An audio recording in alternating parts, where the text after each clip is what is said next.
Assalamualaikum warahmatullahi wabarakatuh. Waalaikumsalam. Saya Anissa Azhara dan kawan-kawan. Di sini kami akan melakukan wawancara kepada salah satu saksi mengenai kejadian penangkapan PKI. Saat ini kami bersama salah satu narasumber yang bertempat tinggal di Desa Baruharjo. Selamat sore dengan Bapak siapa namanya? Saya Suarso. Kalau boleh tahu, Bapak kelahiran tahun berapa? 1952.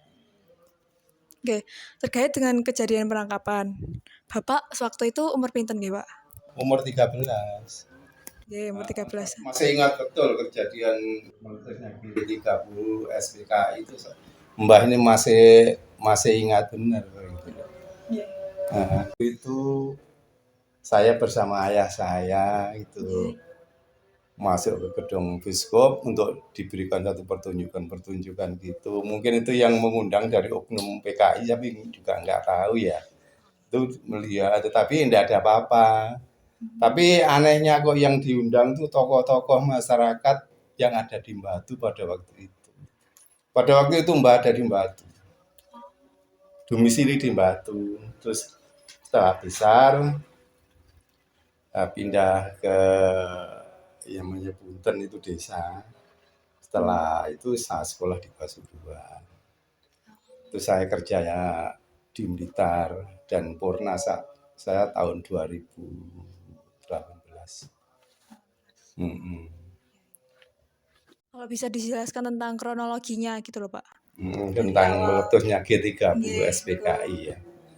Ya betul, Mbah masih ingat betul terjadinya meletusnya G30 SPKI. Kadang-kadang orang menyatakan bahwa G30 SPKI itu sama dengan Gestapo, tidak. Kalau Gestapo kan gerakan 30 September. Tapi kalau Gestapo itu gerakan 1 Oktober. Gerakan 30 September itu dipimpin oleh Aidit dan Kolonel Untung pada waktu itu. Tapi kalau Gestapo gerakan 1 Oktober itu dipimpin oleh Jenderal Soeharto. Setelah adanya KOP itu Jenderal Soeharto langsung mengambil sikap memimpin adanya itu, melawan adanya kudeta itu. Dipimpin akhirnya gimana ya? Jadi semua orang-orang PKI ditangkap. Diperintahkan oleh Jenderal Soeharto, beliau langsung menjabat sebagai PJ Presiden pada waktu itu. Karena terjadi seperti itu, akhirnya orang-orang PKI itu ditangkap. Ya otomatis yang mendampingi penangkapan itu ya militer. Dari militer yang menangkap militer, tapi diikuti oleh itu gerakan Ansor, dari Ansor itu mengikuti penangkapan orang-orang PKI itu. Tapi aman sekali kok, terjadinya itu aman sekali. Tidak ada orang tahu pembunuhan itu, tidak ada orang tahu karena dilaksanakan pada waktu malam. Tapi Mbah tahunya itu gini, siang-siang ada waktu siang ya gini nih, sekitar jam 4, jam 3 itu orang-orang PKI itu dikumpulkan di suatu gedung, itu namanya Gedung Gapsin. Itu gedung bekas pabrik makanan dalam kaleng gitu loh. Itu di Batu ya? Di Batu. Tahunnya Mbak itu di Batu. Kalau sana nggak tahu, Mbak masih kecil. Itu panjang sepengetahuan saya cuma itu. Ya tahunnya Mbak cuma itu, terus dikumpulkan di praktis sekali kok anunya itu dari tentara pada waktu praktis sekali. Diambil gitu, terus dikasih makan, suruh mandi dan sebagainya. Tahu-tahu itu enggak ada gitu kan, ya praktis. Sepertinya halus sekali tuh caranya, pinter-pinternya daripada waktu itu, cara menanggulangi adanya kudeta itu pinter sekali. Mbak kok tahu kalau kok ada pembasmian itu bakal dibunuh, itu kok tahu gitu? Mau dibunuh itu? Iya, cuma ceritane yo. Kemana yo? Kemana orang kemarin itu kemana, Pak? Bis, kamu enggak perlu tahu. Saya masih kecil kan, digetak sama tentara itu. Kamu enggak perlu tahu gitu. Tapi menurut angan-angannya Mbah, dipindah ke sana, tapi sebetulnya dibunuh dari orang. Ya mestinya dibunuh, enggak ada, tahu-tahu enggak ada. Ya Mbak yang nggak tahu caranya membunuh gimana, yang nggak tahu. Mungkin ya ditembak dan sebagainya. Tapi malam-malam itu kadang-kadang ada truk lewat itu memuat mereka itu. Praktis sekali, enggak ada orang tahu. Sebenarnya gitu itu cuma anunya tuh apa? Ya praktis lah, enggak bisa dia. Niku sebelum pembasmian gitu ya. Eh? Sebelum pembersihan, niku nopo wonten sing yang apa ya, Pak?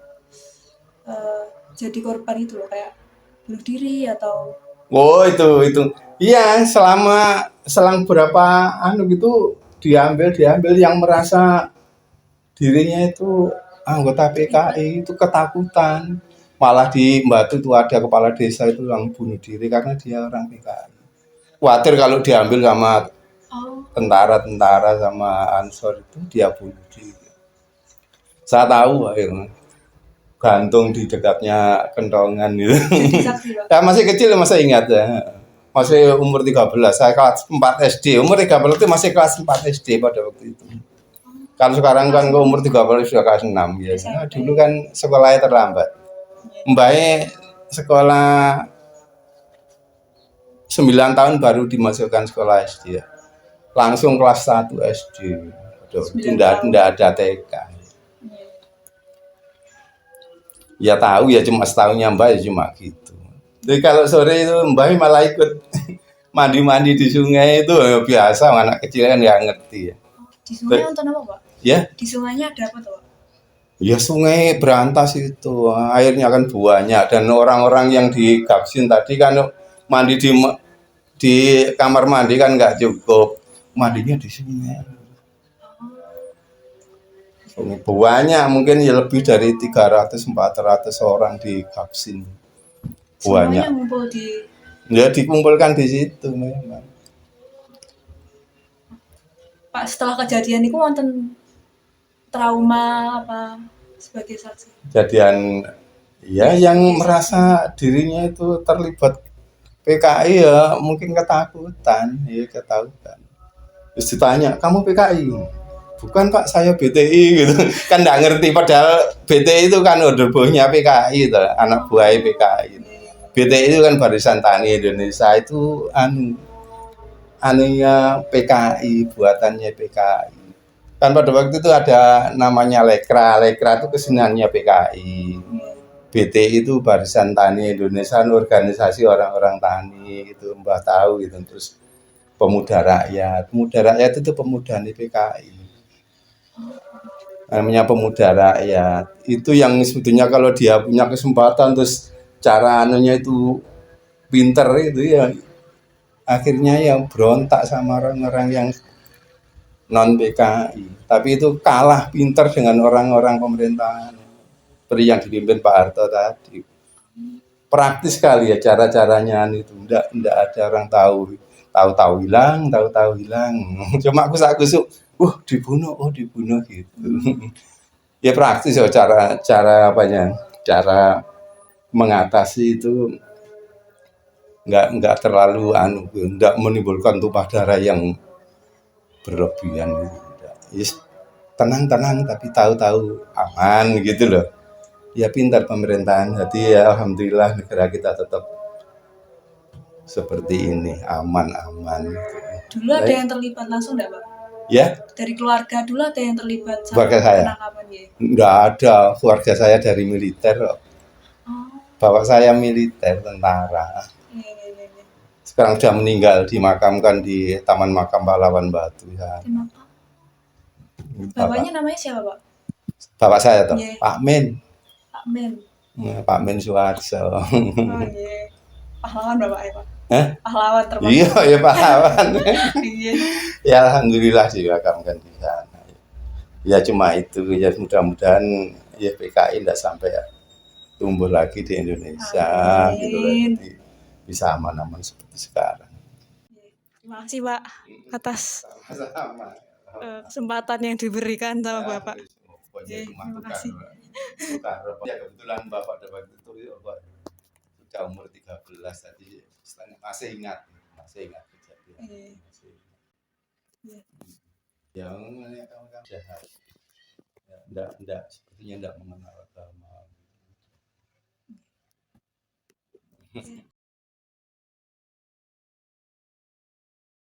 Kalau itu sampun saya akhiri. Wes. Ya sampun Iya, niku mawon. iya. Ya. Terima kasih ya, Pak. Kami tidak ada yang lain yang perlu ditanyakan.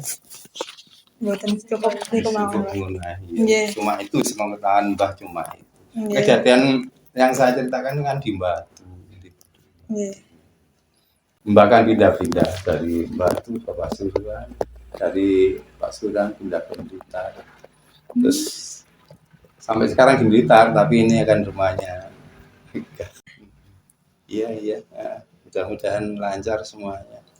Amin. Wonten pesan-pesan Ya. buat pemuda. Pesan apa ya? Ya mudah-mudahan ini bisa lancar, bisa Amin. memahami bahwa PKI itu memang memberontak pemerintahan yang sah, karena tidak ada restu dari Gusti Allah, ya akhirnya bisa oleh pemerintah, bisa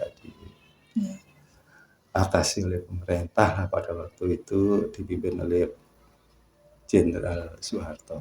Ya, jangan disamakan kalau Gestapo itu gerakan September 30 itu dipimpin PKI, katakan PKI, tapi kalau gerakan 1 Oktober itu sudah dipimpin oleh Pak Soeharto, dipimpin dipimpin yang yang menguasai pemerintahan. Ya alhamdulillah tidak sampai terjadi pertumpahan darah yang berlebihan. Ya, cuma itu, ada kurang lebihnya Mbak, minta maaf. Ya cuma itu yang bisa saya sampaikan. Ya Mas, ya. Ini sekedar cerita sejarah.